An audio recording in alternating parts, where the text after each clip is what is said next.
আমার গ্রামের বাড়িতে কেটা জানি ভুলে ফোন দিছে, বাড়িতে ফোন দিয়ে বলছে যে আপনি ছেলে মারা গেছে। কোথায়? কক্সবাজার।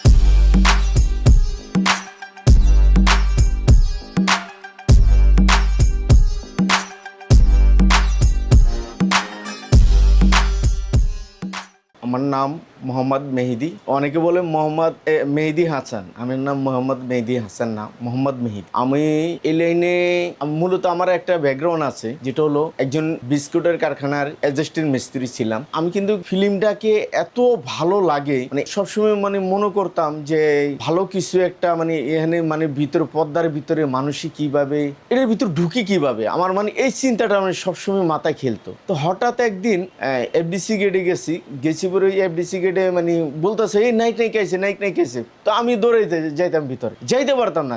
সিকিউরিটি গার্ডরা মানে ওনারা অনেক খারাপ আচরণ করে, বাইরে যারা ভক্তরা যায় ওইখানে গেটে দাঁড়ায় থাকে। আসলে আমি তখন মানে আমার চিন্তা ভাবনা ছিল অনেক বড়, যে আমি ফিল্মে আমি কাজ করব, নায়ক হবো। কিন্তু আমি তো নায়ক হইতে পারলাম না, হয়ে গেলাম একজন মেকআপ আর্টিস্ট। কেউ বলে মেকআপ আর্ট, কেউ বলে মেকআপ আর্টিস্ট, কেউ বলে মেকআপ ম্যান। মানে অনেকটা আমাদের এই কাজটার পিছনে লুকে আছে অনেক ধরনের। আমার ফিল্ম থেকে আসলে আমি যে ফিল্মে ওর নামটা যাওয়ার পরে আমি ওনার বললো যে ভাই আপনি এইভাবে নায়ক হইতে পারবেন না, আপনি মেকআপের সেকশনে কাজ করেন। তো আমি কি মেকআপের সেকশনে কাজ করে লাভটা হইব কি ভাই? লাভ আছে, অনেক লাভ আছে। আমি বললাম তো মেকআপের সেকশনে কাজ কইরা চলতে পারবো তো ভাই? হ্যাঁ পারবেন। তো আমি সারাদিন কাজ কইরা আমি পাই কত আপনার হলো 20 টাকা, কোনো সময় দেয় আমার এই 30 টাকা। আমার অনেক মানে এই জিনিসটা মানে আমার মাথার মধ্যে আমি কেমন জানি লাগতেছে, মানে সন্ধ্যায় এই যে আমি সংসার চলবো। পরে দিয়ে একজন কইতাছে ভাই ধৈর্য ধরেন, ধৈর্য ধরলে কোনো এক সময় আপনি ফলাফল পাবেন। এটা হলো 2001-এর ঘটনা। একের দিকে তখন মানে আমার খুব মানে আশা ভরসা মানে এই জগৎটা নিয়ে যে মেকআপ। তো আমি কক্সবাজারে যাইতাম, আমার ওস্তাদ আছে, আসলে অনেক ওস্তাদের নামে বলবো, যেটা হলো শাবনুর কালাম ফরাজি, মরে গেছে, আল্লাহ বিস্তীর্ণ কবরাজ মাফ করুক। অনেক ভালো মানুষ ছিল, আমার অনেক আদর করত। এরপরে আছে আমগো জাভেদ ভাই, মাইনুল ভাই, কামাল ভাই, হায়দার ভাই, শেখ শরীফ ভাই, অনেক মেকআপ ম্যান আছে আমাদের মানে বড় বড় সিনিয়র পার্সন। ওনারা আমার যথেষ্ট হেল্প করছে, আমার সবসময় কাজে নিত। অনেকে আমার 40 টাকা কনভেন্স দিত, কেউ 30 টাকা দিত, কেউ 20 টাকা দিত, কেউ 50 টাকা দিত। 80 টাকা মূলত কনভেন্স ছিল মেকআপ আর্টিস্টের। সিভেজেস্টেনের ছিল 100 টাকা, মেকআপ ম্যানের 200 টাকা। তো আসলে ওই সময় মানে আমরা কাজ করতাম, কক্সবাজারেতে যাইতাম, 1 ছবি যাইতো আর 1 ছবি ঢুক। অনেক কষ্ট করছি জীবনে, অনেক কষ্ট করছি। আমি কিন্তু অনেক সুন্দর মানুষ ছিলাম, কিন্তু এখন কালো হয়ে গেছি। কক্সবাজারের যে আসলে মানে যে ওয়েদারের যে তাপটা, সে তাপটা কিন্তু অনেকে সহ্য করতে পারেন। আমরা পাহাড় টিলা, গভীর জঙ্গল, মানে অনেক জায়গায় শুটিং করছি আমরা। আসলে এই ছবির ব্যাপারটা আসলে মানে আমরা পর্দার বাইরের মানুষ, তো মানুষ অনেকে কিছু জানে না। আমরা যারা টেকনিশিয়ান অনেক পরিশ্রম করতে হয়, সারাদিন কষ্ট করি, পারিশ্রমিকটা ঠিক মতন আমরা পাই না। এমন সময় দিন গেছে যেমন 1 মাস কাজ করতাম, কাজ আপনার মানে পাইতাম কদিন, 10 দিনকার দিত কিংবা 15 দিনকার টাকা দিত, আর বাকিটা ঢাকা যাই দিব। ঢাকায় যাওয়ার পরে প্রোডাকশন ম্যানেজার নিখোঁজ, চাইলে প্রডিউসার দেয় না কেন? প্রডিউসারে শুটিং বাকি আছে, প্যাচ শুটিং আছে, প্যাচ শুটিং করে তারপরে দিব তোমার। এভাবে মানে আমাদের আসলে দিনটা খুবই কষ্টের দিন।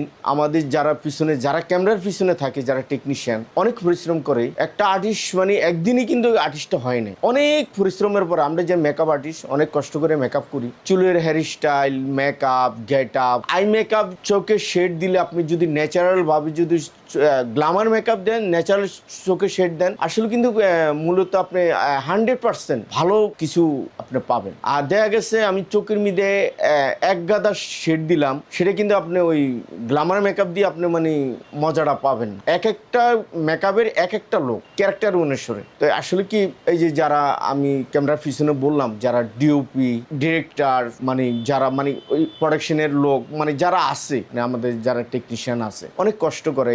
এদের কখনোই এদের কোনো আর্টিস্ট মানে কখনো এটা আমি কোনো আর্টিস্টে বলবো না যে আমাদের কথা বলে না, যে আমরা অনেকে বলে না আমাদের কষ্টটা যদি বলতে পারতো, আমরা দুঃখটা মানে আসলে করে নিতাম। আমার প্রথম কাজ হলো এফডিসিতে, মানে যে শিল্পী সমিতি এবং পরিচালক সমিতির মাঝখানে আমার প্রথম কাজ। ওইখানে পার্কের ভিতরে আমার রাত ফুল নাইট কাজ হয়েছে। নায়িকা ছিল পপি আর হিরো ছিল ফেরদৌস ভাই। আসলে ছবিটার নামটা আমার খেয়াল নাই, তখন অনেক আগের 2001-এর ঘটনা, অনেক তখন ফুল নাইট কাজ করছিলাম। আগে 3 শিফট কাজ হইতো, ফুল নাইটে সারাদিন কাজ করলে রাত 11টা পর্যন্ত 2 শিফট, আবার রাত ভোর 5টা পর্যন্ত 1 শিফট, মানে 3 শিফট, মানে সুন্দরভাবে কাজ করতো। ওই সময় আমাদের যে ছবির ব্যাপারটা, মানে যে সময় কাজ করছি আমরা অনেক পরিশ্রম করছি। তো পরিশ্রম করলেও আসলেও মানে টাকা যাই দিত, মানে আমাদের সংসার চলে যেত আল্লাহর মত। এখন আমরা কিন্তু অনেক টাকা পাচ্ছি, পাইলেও কিন্তু আসলে মানে এতটা আমাদের আগের মতন যে মজাটা আমরা পাইতাম, যে ইয়াটা পাইতাম, এখন ঘর ভাড়ার থেকে আরম্ভ করে সব কিছুই বেশি মানে, কিন্তু বেশি হলে কি হবে, আমাদের যে রেমিশনটা ওটা বাড়েনি। হ্যাঁ, সারাদিন পরিশ্রম করে যে একটা রেমিশন দেয় সেটা আসলে 3,500 করে দেয় টাকা। এখন মানে 5 করেও করছে আমাদের মিডিয়া, যেটা নাটক, মিউজিক ভিডিও 5 করে। এখন 5 করে করাতে মানে আমার মনে হয় সবচেয়ে ভালো হয়েছে আমাদের, যে আমরা কাইলনের প্রোডাক্ট নিয়ে কাজ করি, ডার্মা, এরপরে কসমেটিক দিয়ে কাজ করে। আসলে যারা কম দামি প্রোডাক্ট দিয়ে কাজ করে তারা ঠিক আছে, আর আমরা বেশি দামি প্রোডাক্ট দিয়ে কাজ করে আসলে আমরা ঠিক নাই। কাইলনের পেনস্টিক হলো যেটার রোলটা, এটা হলো আপনার হলো 2600 টাকা, জার্মানি প্রোডাক্ট। আসলে সব কিছু ডার্মা সব বেশি দাম, কিন্তু আমাদের রেমিশনটা তো বাইরে নেই। আমার গ্রামের বাড়িতে কেটা জানি ভুল একটা ফোন দিছে, বাড়িতে ফোন দিয়ে বলছে যে আপনি ছেলে মারা গেছে। কোথায়? কক্সবাজার। ওই যে চোরাবালু আছে না, চোরাবালুর তলে আমার ডাবাই নিয়ে গেছে। আমি 1 মাসের জন্য শুটিং এ গেছি কক্সবাজারে। তো কক্সবাজার থেকে আইলাম, আর পরে গ্রামের বাড়িতে আইছি, আমার দইরা আমার শরীর হুঙ্গে, ভাই পোষা গন্ধ কয়নি দেহি। তো আমি কে ভাই পোষা গন্ধ কি লেগে, কি ভাই আমি তো জিন্দা মানুষ, আমি তো মৃত্যু না, মরা মানুষ হলে তো গন্ধ কইতই, আমি তো মরা না। পরে দিই আমার মানে এলাকার মধ্যে মানে বিচার হইলে যেরকম হয়, মানুষ মানে জমে জায়গা, মানে বিচার জমে জায়গা, এরকম সব বাড়ির মানুষ আইয়া পড়ছে আমার দেখে, বাবা কেমন আছো, কেউ ভাই কেমন আছো, আত্মীয় স্বজনরা। তো আমি বললাম যে আমি আসলে ভালো আছি। কি হয়েছে সব বলুন তো। বলছে তুমি যে মারা গেছো। আমি মারা গেলাম কিভাবে আইলাম? আমি কক্সবাজার থেকে আইলাম শুটিং করে, 1 মাসের জন্য গেলাম। পরে দিয়ে আসলে আমার এলাকার মধ্যে আমি যে সম্মানটা পাই, যে ইজ্জতটা পাই, একটা মেম্বার চেয়ারম্যান হলেও মানে এই সম্মানটা ইজ্জতটা পাই না। আসলে আমি যা দেখলাম, আমার অনেকে সিনিয়র পার্সন, যে কোনো দলের লোক হোক, আমার সালাম দেয়, দেখলে বাবা কেমন আছো, ভাই কেমন আছো। এই যে আনন্দটা ভাই, আসলে বাংলাদেশ চলচ্চিত্র এফডিসিতে যদি না কাজ করতাম, আসলে এই সম্মানটা আমি, ইজ্জতটা আমি আসলে অর্জন করতে পারতাম। আমার নাটক, মিউজিক ভিডিও, পরে হলো আপনার হলো মুভি, তো আমার মেন কাজটা। আর ফটো সেশনটা খুবই ইম্পর্টেন্ট একটা কাজ, খুবই মানে গুরুত্বপূর্ণ। এই ফটো সেশনের মাধ্যমে একটা নায়িকা, একটা নায়ক তৈরি হয়। এখানে সেশনটা যদি আপনার মেকআপ আর্টিস্ট যদি ভালোভাবে সুন্দর করে তাকে একটা ভালো একটা লোক দেয়া হয়, তো আসলে মানে ওই গ্ল্যামারটাই মানে কিন্তু আসলে ওর জীবনে ভালো একটা রাস্তা দেখায় দেয়। আর যদি দেখা যায় গেছে ফটো সেশনে, কিন্তু সব মেকআপ আর্টিস্ট, যারা সিনিয়র পার্সন মেকআপ আর্টিস্ট নিয়ে কাজ করতে হয়, ভালো মেকআপ আর্টিস্ট যারা মেকআপ ভালো বুঝে, তাদেরকে নিয়ে কাজ করা আমি মনে হয় সবচেয়ে বেটার। বলে কেন?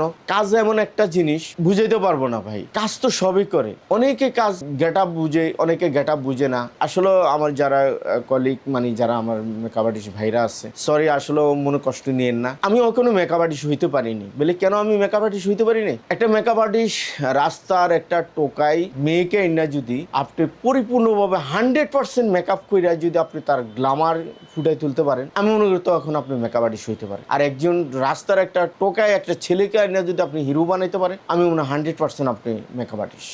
অনেক পরিশ্রম করতে হয়। এবং ওস্তাদের পিছনে বাইরে কিছু মেকআপের কাজ আছে, বড় বড় আমাদের সেলিব্রিটি মেকআপ আর্টিস্ট আছে বাইরে, ওনাদের কাজগুলি ফলো করতে হবে। আপনি কাজকে ভালোবাসতে হবে। আপনি শুধু সেটা এসে যদি আপনি বলেন ভাই শুটিং কখন শেষ হবে, মানে আমি অন্য জায়গায় যাব, তো এর হবে না ভাই। আপনি কাজ মনোযোগ দিয়ে কাজ করতে হবে। আপনি কাজকে ভালোবাসবেন, কাজ আপনাকে ভালোবাসবে। আজকে মেহেদি, আমি একদিনে মেহেদি হইনি।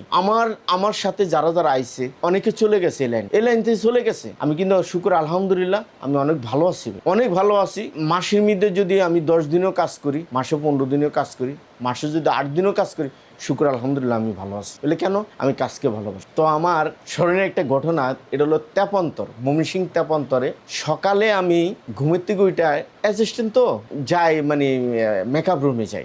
মেকআপ রুমে যাইয়া সেট আপ করি, মাল যে কসমেটিকগুলি সেট আপ করি সুন্দর করে, যে আর্টিস্ট আসলে মেকআপ শুরু করি। তো হঠাৎ এক মেয়ে, ধরো না নায়িকা আর কি, সেকেন্ড নায়িকা, তো গেল, ওরা দেখি নেই, বলতেছে জি ভাই আমার মেকআপ দেন। তো আমি মেকআপ দিলে গাল কাটতে হবে, সুন্দর করে গাল কাটতে হবে, নাক কাটতে হবে, বিলেট লাগবে। ভাই বিলেটের কথা কইছি পরে, ভাই বিলেট করা লাগবে। আমি মনে করেন নাকে একটা, গালে একটা, থুতনিতে একটা। অন এই বিলেটের কথা কইছি পরে সেই তো কইতাছে ভাই রক্ত বাইরেবো না। আমি রক্ত বাইরেবো কি লেগে? বিলেট দিয়ে কাটলে না রক্ত বাইরে না, বিলেট লাগবো, কিন্তু 6টা বিলেট লাগবে। হঠাৎ ভাই সে তো ওই মেয়ের মানে ওর মানে নায়িকার অবস্থা, সে খেলে কাঁপতাছে। আমি আচ্ছা আপু আপনি কাঁপেন কেন, সমস্যা কি? আপনি ওই যে বিলেট দিয়ে কাটতে হইব না।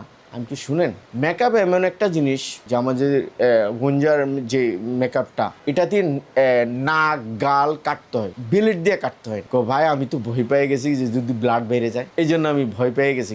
এই আমার স্মরণীয় এই একটা ঘটনা আমার আজও মানে মনে পড়ে। সেটা হলো 2003-এর ঘটনা। ভাই সালমান ভাই আছে, শাবানা ম্যাডাম আছে, জসিম ভাই, পরে রাজীব ভাই, হুমায়ুন ফরিদি ভাই, আমার এটিএম ভাই, আমাদের বড় বড় যারা সেলিব্রিটি আছে, যারা সুপারস্টার, যারা আমাদের বাংলাদেশের চলচ্চিত্রের মানে টিকে রাখছে, মান্না ভাই, রুবেল ভাই তো আমার মানে দুলাভাই, মানে আমি দুলাভাই হিসাবেই জানি, আমার খুব আদর করে। মিশা ভাই আমার অনেক আদর করে। আসলে কি বলবো, মান্না ভাইয়ের লগে আমার লগে অনেক ছবি কাজ হয়েছে। মান্না ভাই আসলে খুবই ভালো একজন মনের মানুষ। মনের মানুষ কি মানুষের হাসি খুশি যাই কিছু কথা বলে। যেমন আমাদের সাকিব, মান্না ভাই যদি না মরতো আমাকে সাকিব ভাই এত সুপারস্টার হইতে পারতো না, যেটা আমি সত্য কথা। আমরা যে সময় আমরা আসছি, সাকিব ভাইয়ের কিন্তু এতটা আজিদ ভাই যে জায়গা সাকিব ভাইরে মানে অনেক কষ্ট করে এখানে নিয়ে আইছে। আসলে এরকম কোনো মানুষ কখনো এরকম কষ্ট করায় নাই। আসলে যারা দুনিয়াতে আমাদের মাঝেতে নাই, কবরী ম্যাডাম, দ্বিতীয় পা, অনেক বড় বড় সেলিব্রিটি আমাদের মাঝে থেকে নাই, চলে গেছে। তাদের রুয়ের কামনা করি। আসলে ওনারা অনেক ভালো মানুষ ছিল, অনেক গুণী আর্টিস্ট ছিল, আমাদের মাঝে থেকে আজকে নাই ভাই। হ্যাঁ, এটা বলতে হবে, যারা আমার কলিগ মানে যারা নতুন ভাই আসবেন, কোনো মেকআপ আর্টিস্টের সাথে বেয়াদবি করা যাবে না। কোনো মেকআপ আর্টিস্টের সাথে সে কনভেন্স তার থেকে ভদ্রভাবে চাবেন, চেষ্টা করবে সেই দেওয়ার জন্যে। তার কাছে থেকে কাজ শিখতে হলে তার মনের কথা বুঝতে হবে, ভিতরে সে কতটুকু কাজ, তার ভিতরে মানে কাজ আছে লুকানো, সেই কাজটা নেওয়ার জন্য চেষ্টা করবে। আসলে কাজ কি কখনো কারো করে খাওয়াই দেন, কাজ নিতে হবে। আপনি আপন ভাইয়ের সাথে যেভাবে সম্পর্কটা করেন, বাপ ছেলের যে সম্পর্কটা থাকে, সেই সম্পর্কটা থাকতে হবে। আপনার সম্পর্ক যদি না থাকে আপনি আগাইতে পারবেন। যদি কোনো অনেক ভুল টুল হয়ে থাকে, আল্লাহ জানা অজানা অনেক জায়গা অনেক মানে মানুষের সাথে যদি কোনো ভুল করে থাকি, সরি, আমাকে ক্ষমা করে দিই। আর অবশ্যই আপনারা আমার এই ভিডিওটা বেশি করে দেখবেন, আর আমার এই যে চ্যানেলটা ভাই চ্যানেলটা বেশি সাবস্ক্রাইব করবেন, বেশি বেশি শেয়ার করবেন, কমেন্ট করবেন। আসলে আমি ভাই এতটা কিছু বলতে পারি না, গ্রামের একটা ছেলে, বুঝেন না তো ভাই, আইসে অনেক কষ্ট করে এই লাইনে আইসি, আইসিয়া এখনও মেকআপ আর্টিস্ট হইতে পারিনি। তারপরেও যদি ভুল থাকে, সেটা ভুল আপনারা সরি ক্ষমা করে দিবেন।